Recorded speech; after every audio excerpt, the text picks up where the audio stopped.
It is a cold mid-May day, with clattering rains and a sky veined with silver and black. It's amazing how nature here constantly defeats the overconfidence of humans with its unpredictability. In general, life, the Norns have lately showed me how what really matters is commitment rather than plans. Indeed, all our plans have been replaced by a sun called Beaivi.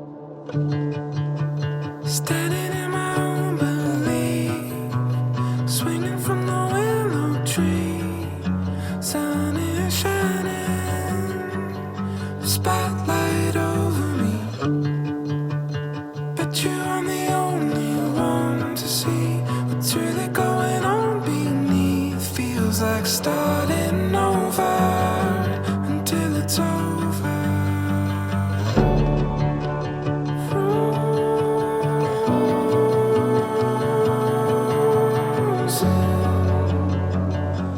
Truth comes back when we want it. Frozen.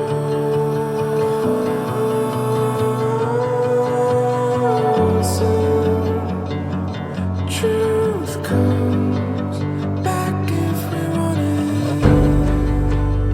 it. This sun was not our Norse sol, that in these cold and rainy May days is still quite dormant behind the thick clouds. It was Beaivi, a much more ancient sun, the son of the Isa people, arrived in the shape of a 1-year-old wounded reindeer attacked by an eagle. This sun came with a need to bring its light back, and our new commitment became to try and be a beacon to him. We fenced the garden, built a comfy stable, and embarked on a new adventure to have a little reindeer sanctuary for helping reindeer in time of need, until they are ready to be released in the wilds where they belong. With each and every day spent with Beaivi, I have seen how deeply darkness can really shine, and that we do not really need lanterns in darkness, as our eyes will adjust. I have learned to appreciate the temporality of beauty and see how we are faster than life, faster than death. I feel comfort in the knowing that one day I could become one of Beaivi's memories, probably the brightest one. There is a funny saying up here: life gave you a reindeer, you need a lavo now. Despite the old saying, we knew one day Beaivi will hopefully be able to walk better. He will need to move across our territory, and we will need to move with him. And all the other reindeer, we will help with our little reindeer sanctuary. A lavo is a large circular tent with a hole at the top to allow the smoke from the open fire inside to escape. It is a temporary dwelling used by the Sami people of our land up here in northern Scandinavia.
I was so eager to experience all that I read in books or got told in the stories of Sami friends, but lavo these days are truly expensive and we didn't have money for that.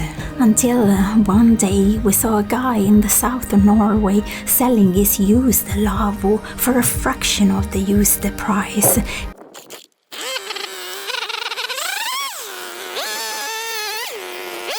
And clearly saw how the magic of our ancient one-year-old son, Beaivi, started to work its magic and move the threads in totally unpredictable ways. We trusted the movement of those threads and bought it. The cloth of the lavo arrived fast, but we had of course no poles, so we thought to ask our dear friend Lena if she had any we could adopt.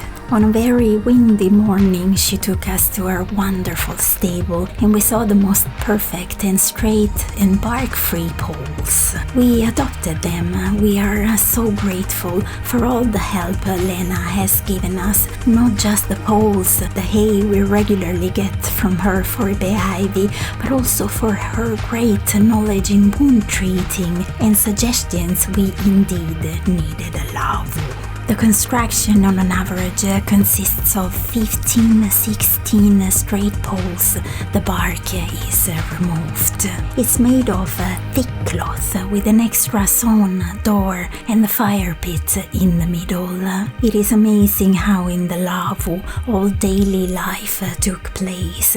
Cooking, sleeping, sewing, tuoji, and even guests and dogs could get accommodation in addition to the family. These structures exude magic.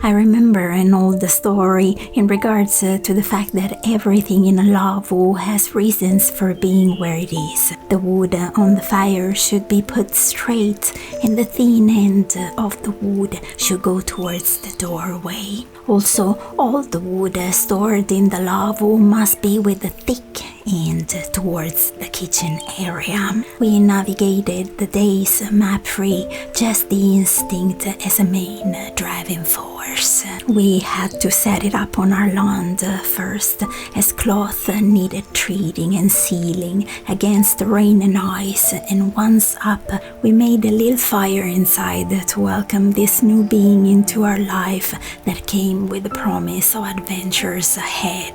The feeling when I saw the smoke coming out of the top hole, undescribable. It felt right, and I turned for a second towards Beaivi, and he was there looking straight into my eyes. It looked like he was enjoying the same feeling, not by looking at the smoke coming out of the lavo, but by looking at the little tears of joy coming out of my eyes. And it all made sense to me why the gods of this land brought me here many years ago. There was a larger plan for me I was unaware of. I maybe still am.